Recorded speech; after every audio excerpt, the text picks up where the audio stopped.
believe it.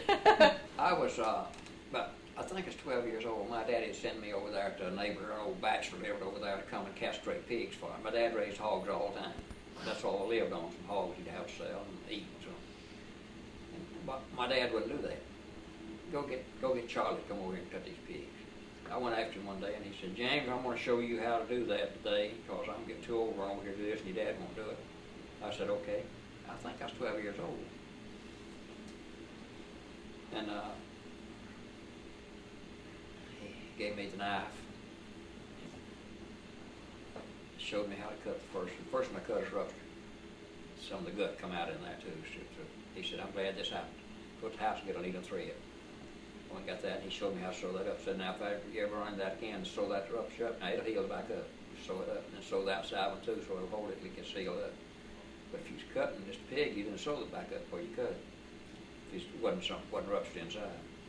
Okay, I helped him, them two or three, and he left. I said, James, I see right now you can do that. I won't never be back. He didn't come back.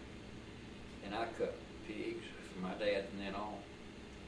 And over the years, I started castrating horses. I've castrated a lot of horses. I'm talking about some expensive ones and all. Castrate calves. Anyway, I started school. I was 17, I think. I got down to school there, and the ag teacher would take us over to Silent out where they'd have that burn field full of. They'd have 300 hogs maybe at the time, but maybe 50 or more to castrate one time. So he'd go over and show the boys how to do that. I didn't tell him I knew how. Went over there and tell everybody, quit you get down, you cut this in here, and then you get up and let this. James, you get this in here. I get down there, and I reached down there and cut one. He said, James, get up out of my way. I didn't know you knew how to do that. And I said, I've cut more than you have, I guess. I've been cutting since I was 13 years old, 12. He said, get up out of my way. Because I didn't, and I've cut hundreds of them over years, see. And I've castrated horses and calves. And well, you were born in like, what, 1923, 24?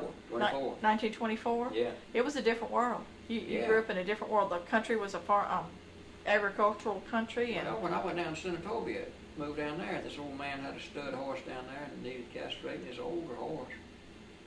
I told him I knew how. I said, okay, I castrated that and one of mine and two others, all four of them one day there. I don't have trouble. One day a man bought a horse over here as a walking horse. He's a fancy horse. One he castrated, lived where it was. I said, I'll be over at 12 o'clock. Okay, carried Buddy with me. Me and Buddy had done this before. We knew how to put a rope on each side of his neck, pull it on his back foot, pull it up, he'll sit down. When he sits down, you push his front over, just hold his head, and he'll lay there and castrate. That man met me there at 12. He had 2 men he'd done shut down. He's a farmer over there in Delta. He'd done shut down 2 combines, had them black fellers out with me. I said, y'all stay right there at the door out of the way now. Like, wait, I want to help you. Well, I want you to help me. Stay right out of the way there like I call you. We laid that horse down there and castrated him about 2 minutes. Got him up and led him in the stable out. He went to eat. That fella come up there and said, you ought to pay me for taking these men off this job. I said, I didn't tell you to take them. I told him I'd do that. We didn't take us 30 minutes to castrate that horse. But the horse didn't have no trouble. I knew how to do it. But I always thought I could do anything anybody else could do it, and I've tried over the years. Well, I tell you what, I know that when you started the barbecue, when we used to have the big gathering here, and you started the barbecue, and you wanted the kids to know how to take a hog and to skin it and scald it and all that. And then one year it was Bob Ladley's, poor Bob, we're telling off on him.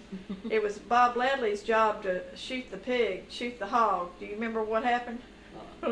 He missed. It was, the hog was in the cage. And am I going to get in trouble? He was in the big, y'all had the hog in the box or whatever. Yeah, well, thing with hog. And Bob had the gun, and he missed. And he never lived it down. It was so bad. They teased him so badly about it. Yeah. And so, because how could he miss or whatever? But we've teased Bob about that.